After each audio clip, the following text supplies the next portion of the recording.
మీరు ఎప్పుడైనా ఆలోచించారా? ఒక గుడి చుట్టూ నడిచినంత మాత్రాన మన పాపాలు తగ్గుతాయా?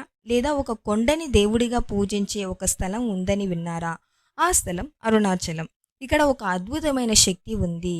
కానీ అది ఎలా పనిచేస్తుంది అనేదే ప్రశ్న. నమస్కారం ఫ్రెండ్స్.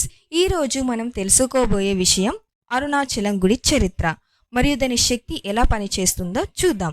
ఈ గుడి తమిళనాడులోని తిరువణమలై అనే చోట ఉంది. ఇక్కడ శివుడు అగ్ని రూపంలో ఉన్నాడు అని నమ్ముతారు. సింపుల్గా చెప్పాలంటే ఇది పంచభూతాలలో అగ్ని తత్వంని సూచించే స్థలం. కానీ అసలు ప్రశ్న ఏంటంటే, ఈ స్థలం శక్తి ఎలా వస్తుంది, అది మన జీవితాన్ని ఎలా మారుస్తుంది? స్టెప్ బై స్టెప్గా చూద్దాం. పురాణాల ప్రకారం ఒకసారి బ్రహ్మ మరియు విష్ణువుల మధ్య ఎవరు గొప్పవారు అనే వాదన జరిగింది. అది శివుడే. శివుడు ఒక పరీక్ష పెట్టాడు.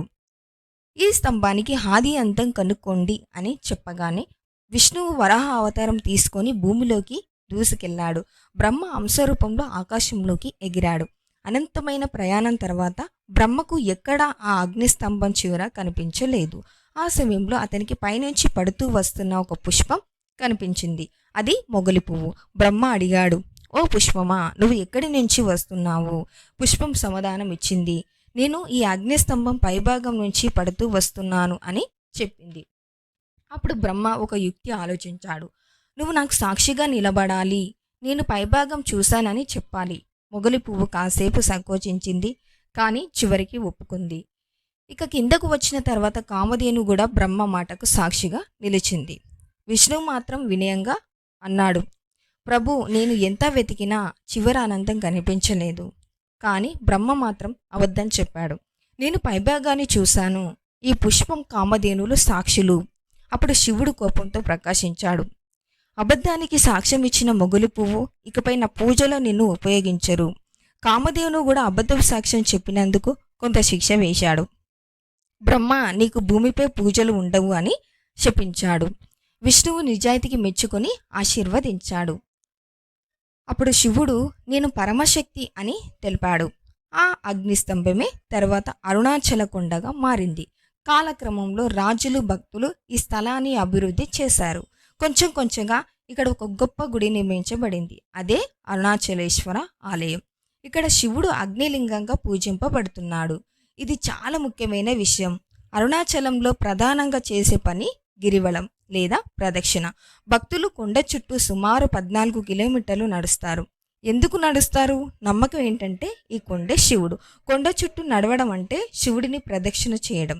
విజ్ఞానపరంగా చూస్తే నడవడం వల్ల మన శరీరం రిలాక్స్ అవుతుంది, మనసు ప్రశాంతంగా ఉంటుంది, స్ట్రెస్ తగ్గుతుంది. ఆధ్యాత్మికంగా చూస్తే మన పాపాలు కూడా తగ్గుతాయని నమ్ముతారు.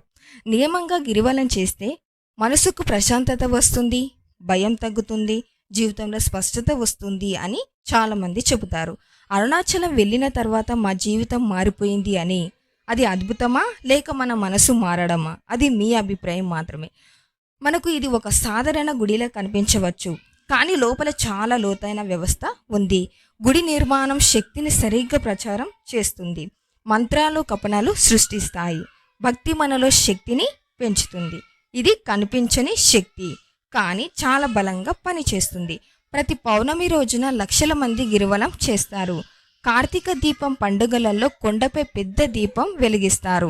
రమణ మహర్షి ఇక్కడే ధ్యానం చేసి జ్ఞానం పొందారు. సో ఫ్రెండ్స్, అరుణాచలం గుడి అంటే అది ఒక సాధారణ గుడి కాదు, అది ఒక శక్తివంతమైన వ్యవస్థ.